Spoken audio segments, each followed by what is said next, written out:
Today is a very special episode. We are dealing with our most valuable asset, our people. And to that end, I have Jason Van Camp of Mission 60 to tell us about what he's doing to help everyone stay healthy. Part of this is the Deliberate Discomfort Challenge that Jason and his team are putting on. It starts every Monday and it goes for 60 days. The first 10 listeners of Cybersecurity Amplified and Intensified who sign up for Jason's challenge will get their entry paid by us. And Jason is also running a buy one, get one free. So grab a buddy, get started. And now, our episode with Jason Van Camp of Mission 60. Jason, tell us about yourself. Well, hello. Thanks for having me on. Good morning. Thank you. It's a great day. It's a great day. Great to be on the show. What do you want to know about me? I'm originally from Virginia. Grew up right outside Washington D.C. And I grew up in an environment where there were two enemies. One, the Russians, and two, the Dallas Cowboys. And so that's kind of how I grew up in the 80s. I attended the United States Military Academy at West Point. While I was there, I served a religious mission for my church for 2 years. I served in Russia. So I was in St. Petersburg, Russia, and in the Northwest area there, which was awesome. It was a great time. Learned to speak Russian, was pretty good while I was there. And immediately after, my Russian skills have diminished a little bit since then. But I could get it back pretty quickly. There's no doubt. When I graduated from West Point, I joined the military officially. 9/11 hit, a few months after I graduated. And so it changed like our perspective of the world, of what we were getting ourselves into. In the military, we're now going to combat, as it was a more intense sort of purpose-driven, environment. So I became a Ranger, then I became a Green Beret. I deployed 3 times to the Middle East. Spent a year in Korea, spent some time in Africa as well. Retired about 15 years, so medically retired early because of a tonic-clonic seizure disorder I developed, which is really tough situation. And I met my wife. We moved to Utah and we have 2 kids now, 5-year-old Claire and a 2-year-old named Jack. Very cool. How did you start up in your current role? So whenever you get out of the military or whenever you transition from one position to the next in life, or something happens to you where you have to rediscover yourself or redefine yourself or reinvent yourself, you always ask yourself, now what? What am I going to do? And you kind of weigh your options. And something my mother always used to tell me was, show me your friends and I'll show you your future. And so that's where I looked. I looked at my friends, the people I was closest with, and what they did when they transitioned, when they left the military, when they decided to do something different with their lives. And a lot of these individuals had started businesses and then different, cybersecurity, government contracting, the oil industry, logistics, things like that. And I thought if they could do it, if they could start a business, I can as well. And so I thought about what I would want to do.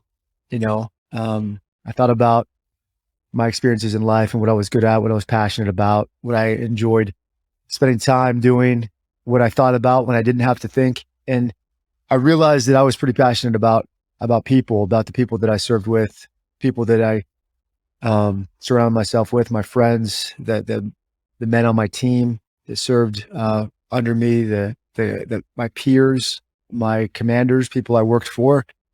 And I realized that they were pretty special. Some of the best leaders I've ever met in my life, some of the best people. And I thought, I'd like my kids just to be around these individuals and soak up everything that they are. And so I created a leadership development firms, anything about business, not knowing anything about, how to succeed and that sort of thing. I just knew that if we got these people together, we could do something special. And so that was the genesis for my leadership development company, Mission 60. And we were lucky enough to go after National Football League clients right away. And we landed a client, the New York Jets, within a few months of our creation. And since then, we've worked with nearly half of the NFL. We worked with some Major League Baseball teams. And right now, our focus, our clientele is corporate, Now, are you doing anything with the Dallas Cowboys? No, nothing with the Cowboys. Never done anything with the Cowboys. If they came knocking, I certainly wouldn't say no. Oh, God. So one of the things that got me to your website and to you is your Deliberate Discomfort Challenge. Yeah. And I found that very interesting. Can you go into that, what that entails and what it's about? Almost definitely. So you see behind me, I guess over my left shoulder, as you're looking, a book, Deliberate Discomfort. And so it's a book about my experiences as a leader. And so it starts out with me, after I earned my Green Beret, joining my unit, my group for the first time. And I walk into my boss's office and he says, Jason, we're going to combat in a few weeks.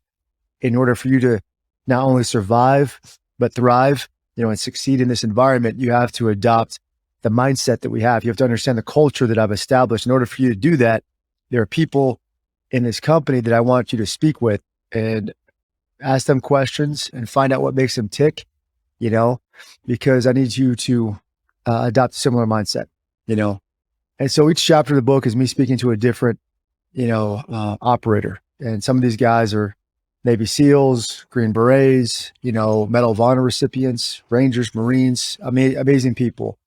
And after we talk about that experience, we break it down scientifically. What's the so what and the now what behind that experience? And then we have a practical application. What does this mean to me? How can I apply this to my own life?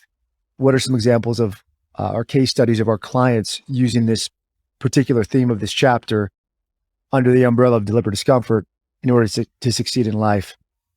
And so I wrote the book and I published it in February of 2020. A few weeks later, COVID hit.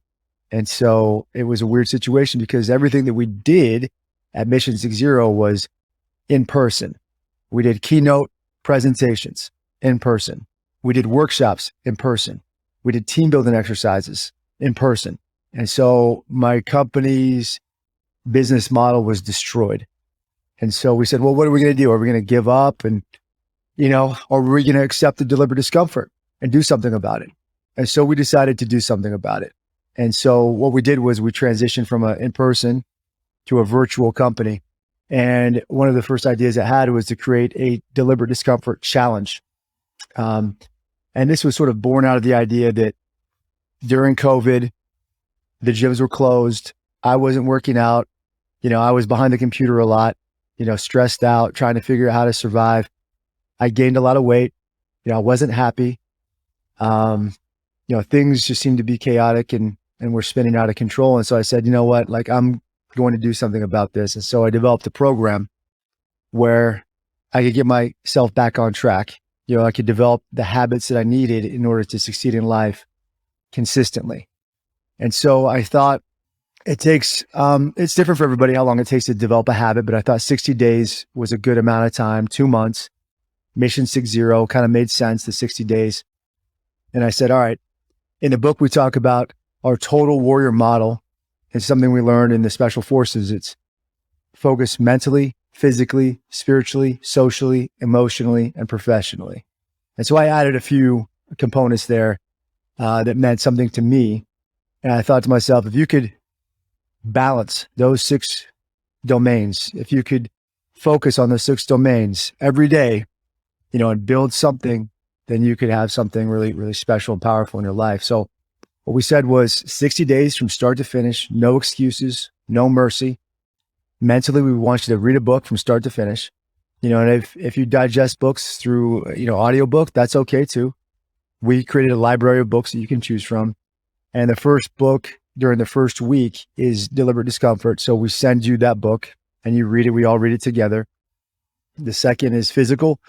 We said, all right, well, let's do sort of a gym-based workout, so kind of something that you can use for strength building, use weights, that sort of thing. Let's do a cardio program, something you can do outside. We're talking sprints, runs, jogs, hikes, ruck marches, and let's give people a nutrition plan. And if they want to have a professional, personal nutritionist, we can deliver that for you. If you want to have meals delivered to your door, prepared meals specifically for you and your body type, we can do that as well. spiritually, we have a mindfulness exercise. And Navy SEAL Commander John McCaskill, recently retired Naval Academy guy, we became friends over the course of the last few years. And he was always talking to me about mindfulness. And previously I'd looked up mindfulness, I'd Googled it, and I looked into it and I tried it and it didn't work for me and I didn't really understand it. And I said, whatever. It was only until John told me, Jason, I've been doing it and it works. And here's how you do it. It was only until somebody with credibility that sat me down and explained to me how to do this and to give it a shot did I really accept it and try it. And, the first week you're thinking, okay, I'm just breathing. I'm just thinking, I'm just doing this stuff. Is it really helping? And the more you do it, the more you actually see a change in your life. The more you actually see like things becoming more clear for you, things becoming better for you. And so I'm hooked. I'm a believer, man. Mindfulness works. So we have a mindfulness practice that you practice every single day. It starts out with 5 2-minute exercises during the first week, and it finishes up with a 40-minute exercise during the last week of the challenge. Socially, we have a request that you reach out to a family member, a friend, a past friend, somebody you've had a falling out with, and have a meaningful conversation with this person. Now, this social piece, for most people, it's the reason why they don't do the challenge. Because when they see this social piece, they're like, oh, hell no, I'm too afraid of that. I don't want to do that. I'm not going to do it. But the people that accept the challenge and they do this every single day and they report back to us in the after action review, they say that was the most powerful part for me was the social component. They've reconnected with people they lost touch with. They've made amends, that sort of thing, which is pretty powerful. Emotionally, we have a gratitude journal. So you write in your gratitude journal every single day. And then professionally, we've developed a masterclass at Mission 60. It's a 66 video masterclass, and you watch a video every single day. And it takes you through the book, Deliberate Discomfort. So we have me, a number of scientists, a number of veterans talking about specific themes. And the videos are, sometimes 6 minutes, sometimes 15 minutes long. Kind of depends on the topic we're talking about. So you do all that every single day for 60 days. And then, the last request from me is you post something on social media platform of your choice that made an impact. Post something that made an impact to you during the challenge that day. So maybe it was something you read, maybe it was, a conversation you had or whatever. You post something on social media and that's all you do. And so we've had over 1,000 people go through it in the past year. I did it again in January. I finished up on March 3rd. So earlier this month. And it's pretty special. It really is. It's a good program. How did you find the transition of going from in-person, doing these types of events, to going online? And are you guys still predominantly online, or have you gone back to in-person? So your last question first. It's interesting because things are starting to flip around, meaning people are asking less of the virtual stuff and more of the in-person stuff now. And so we just started doing the keynotes in person again. And we've got some programs this summer. We're reaching out to parents, and we want to give them the opportunity to have their kids come out to Utah for a week with my team. And we're going to do like a Deliberate Discomfort mini course / treasure hunt. So think the Goonies or Indiana Jones, that's kind of, and Survivor. And you got entire generations who don't know what the Goonies are at this point. So it's going to be fun. So we're going to do that in July with the kids. So we're going more towards the in-person again. And my experiences in both, we'll start with keynotes. It's 5,000 times easier to do a virtual keynote, like you walk downstairs to your office, and you turn on your camera and you speak. Whereas if you do it in person, it's a 2-day process. You have to fly out the day before, travel, go to the airport, do all that, check in the hotel, have dinner with the client the night before, wake up, go work out, go have breakfast, get set up, put your mic on, and then do the presentation. And then, whatever you do after the fact, and then you get on a flight and you go back home. So it's an ordeal. It's a process, it's a 2-day process. Whereas the virtual stuff, I mean, it legitimately takes an hour. You walk downstairs, turn the camera, you do it, you turn the camera off and you leave. So it's much easier. You don't get paid as much, certainly, but that's to be expected, because you don't have to put as much effort in. There's something about doing it in person that scares you. It makes you a little bit more uncomfortable, and then also you can connect with the people in the audience. You can see who's vibing with you, who's really paying attention and excited. And you can kind of feel that you're doing well or you're not doing well, like while you're in person. Virtually, you have no sense if anybody's paying attention. You have no sense if you're crushing it, if people are excited and you're really vibing, or people are completely checked out. And so it's kind of weird like that. You make a guess, you're like, I feel like that went pretty well, but hopefully it did. The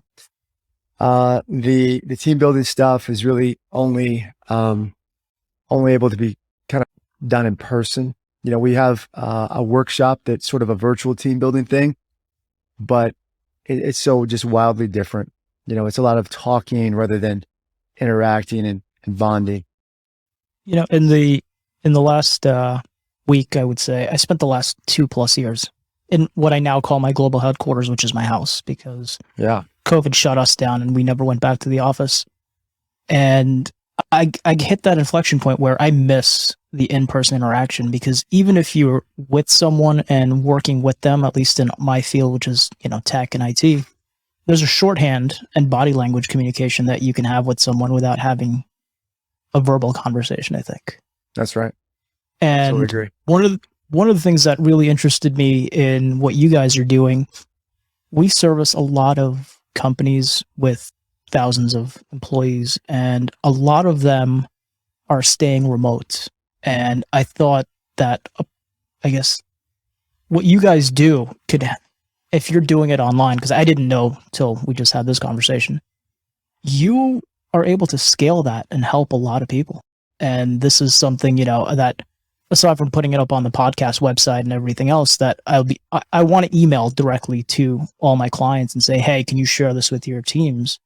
Because after 2 years of COVID lifestyle, and for those of you watching, I got some air quotes up, I think a deliberate discomfort challenge is something that can help anyone that does it. You're absolutely correct. It really helps everyone. And it's primarily a B2C, platform, but we also have worked with companies, big companies that have offered this to their employees. And again, you can't force it because it's very difficult. And so you have to volunteer to do it. It has to be intentional. It has to be deliberate if you're going to do this challenge, but they've offered it to their employees and they've done it, some of these groups together, and they've bonded like never before.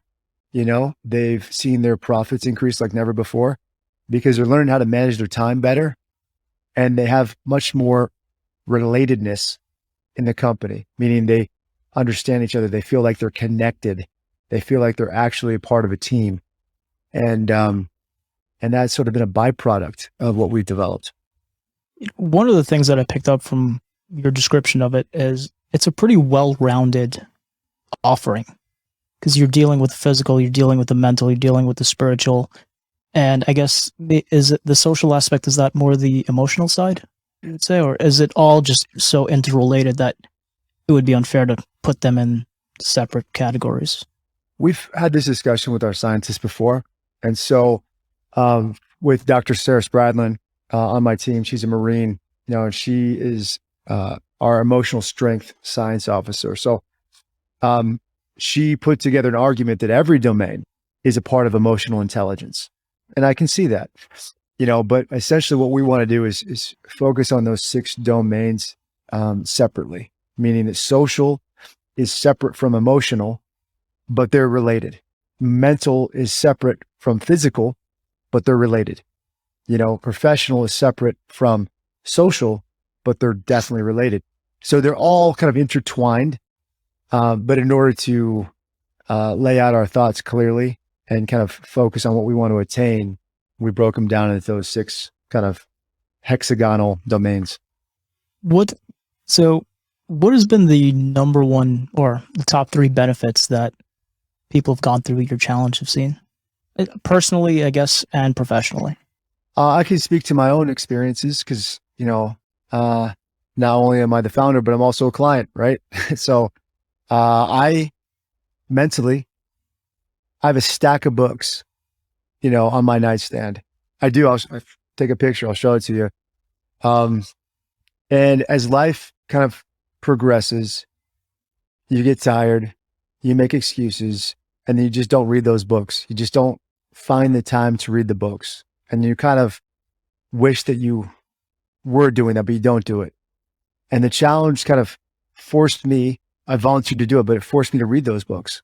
And so it's a habit that I want to have. I want to read a book a week, moving forward. Every time I read these books, like I learn something new. My mind opens up. I think about something differently. Physically, you can't just say, oh, I'm going to go work out or whatever. You need a plan, and so this is the plan. We give it to you. Whenever you walk into the gym, you don't have to think, what do I feel like doing today? We already figured that out for you. And here's what you do. And here are the reps and the sets. And here's what we expect out of you. And you're going to post this. So we're going to know like how you performed. Cardio stuff. If you work out in the gym a lot, you sometimes neglect the cardio stuff, running, hiking, sprinting. When's the last time you did sprints? When I was in college was the last time I really did sprints, right?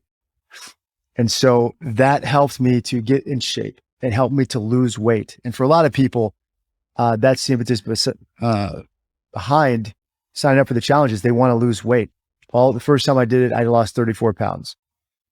I lost all that bad weight. I lost all that gut weight and I felt phenomenal. I was down under 100 and I was down under 200 pounds. I was in the 190s. It was awesome. Spiritually, like we talked about mindfulness, I didn't have that in my life and I didn't know I needed it. I didn't know I needed it until I did it. And so once you get it, you realize how critical it is for your life. And when we talk spiritual strength, we're not talking religion. We're talking about that sort of inner strength that helps you to drive on when things are dark.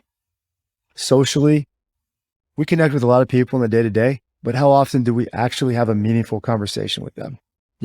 How often do we get over the superficial greetings and really ask somebody how they're doing?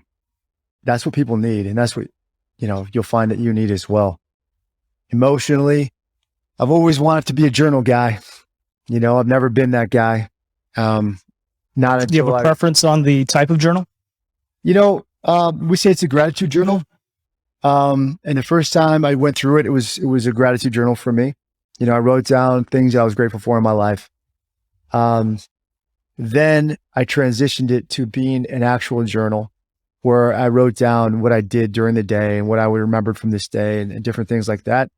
And then I incorporated things that I was grateful for in that day's post, and that is what works better for me. That's what I want to have. The professional stuff, it's kind of weird because I created the videos. And so I know what I'm talking about. But every time I hear one of the videos or I read the book, Deliberate Discomfort, it's sort of like, it's reminding me, some things that I forgot, so it's powerful like that. And one thing I didn't mention is you're not doing this by yourself. You're doing this with a tribe of people. And I think that's probably the most powerful part of it. How many? Well, it depends on the class. So you go through it with a class. The first class this year was 388 people. The fewest we've had this year is 9 in one class. And so you're doing it with a group of people that are doing the exact same thing you're doing during the exact same days. And so you rely on each other, and when you're like, you know what, I've been doing this for 20 days. I'm exhausted. Everything's sore. I don't want to wake up in the morning. And then you read a post from, for example, Tommy Parker, who's in your class, and he's a Marine, former Marine, and he's a triple amputee. He stepped on a bomb in Afghanistan and he's doing the exercises and he's going out there and doing everything that we asked him to do. You say to yourself, I don't have an excuse. Like, who am I to complain about being sore? Who am I to, all right, I'm going to go out and do it. and then other people are looking at you. You're inspiring other people to continue on their journey because they're seeing you push through your discomfort and exceed. What's the schedule like for this in terms of when do the classes start? We start every Monday. So this is a weekly class.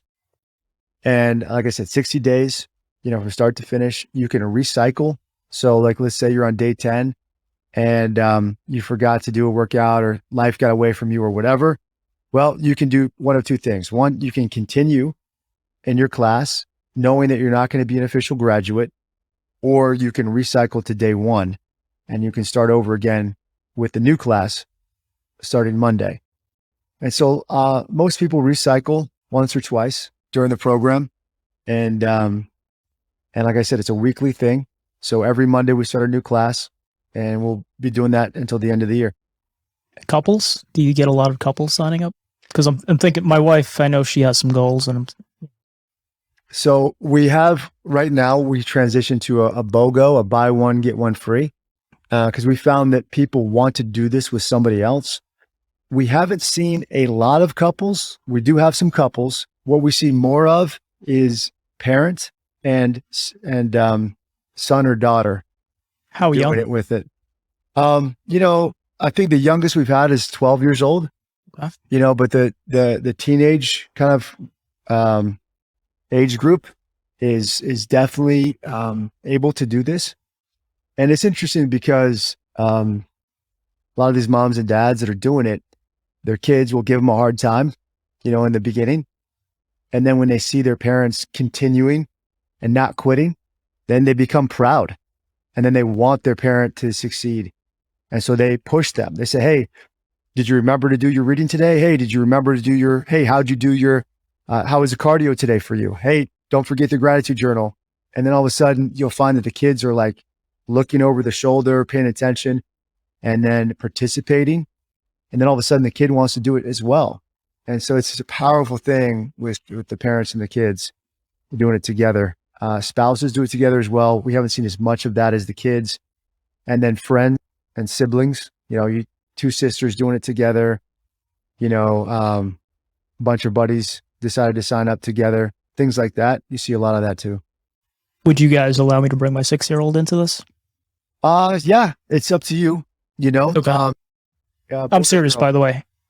So I have a 5-year-old girl and I take her on my runs with me and I put her in the stroller though, and we run together. Your 6-year-old would certainly be able to like hang with you, to be around you, but some of the exercises and runs and things like that, they wouldn't be able to keep up with you, but they'd be able to be there for you. The reason I ask is because, we do the journaling thing here in the house. I journal, my daughter journals, my wife, we all meditate. So I feel like, we're doing bits and pieces of it. And everything you've described is, building that type of discipline I'd love to instill in my kid, because I think that's the best thing I can give her. Forget the toys, forget, the iPad, the shows, the TV, and all the pseudo fun stuff. These are life lessons that I think I would much prefer she enjoy. I love it. How much is the program? The program is $297, and then it's a buy one, get one, right? That's how we do it. And if you want to upgrade to a nutritionist, that it could be $199 or $399, depending on what you want the nutritionist to do for you.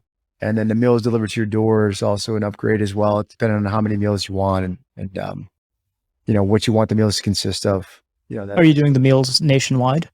Nationwide, yeah. We deliver door to door. So. Same company, or you're just finding different companies in different states? And now we've partnered with a company called Trifecta. Okay. And so they deliver the meals for us, and they're pretty fantastic. Cool. Yeah. Okay. Now, you tell me if I'm allowed to do this. I am so inspired by what you guys are doing and your platform. I'd like to offer my listeners, the first 10 listeners that either get in touch with me or Jason's team because of this podcast, we'll pay for the first 10 slots of people that want to come on. Thank you with your platform. You can certainly do that. Thank you. So I guess the question, they know how to get in touch with me, info@amplifiedintensified.com. How would they get in touch with you guys if they just wanted to sign up direct, and then I guess you bill me? Hell yeah. All right. That's amazing. Thank you. A couple ways. One, go to mission60.com, MISSIONSIXZERO.com. Or you can go to challenge.deliberateDiscomfort.com and you can sign up there. You can email me directly, jason@mission60.com, and I can talk you through it and we can work out like that. Sounds good. Anything else that you want to let the people know? Well, this is awesome. Like I said, I've done the challenge 3 times. I do it every year. I did a beta test. I did it in 2021. I did it in 2022 already. I might do it again this year. I get excited when there's a large group of people, that are passionate and excited about this as well. And we can all go through it together and we can help each other out and inspire each other, and post our challenges online, daring to be vulnerable, and you'll find that you're much more confident. You'll find that you're much more focused, and you'll find that you get your edge back, and whatever hope some of us feel that we've lost in life, more importantly than anything is you get your hope back. All right, cool. Well, I'd like to thank Jason for coming on, and we will put all the details in the show notes and the description. And as I said, first 10 people that get in touch with either Jason's team or me, we'll pay for it for you guys. And if you like it, share it with other people. Let them know where to go for it. Awesome. Yes, Jason, thank you so much. Thanks for having me. This is great. Appreciate it.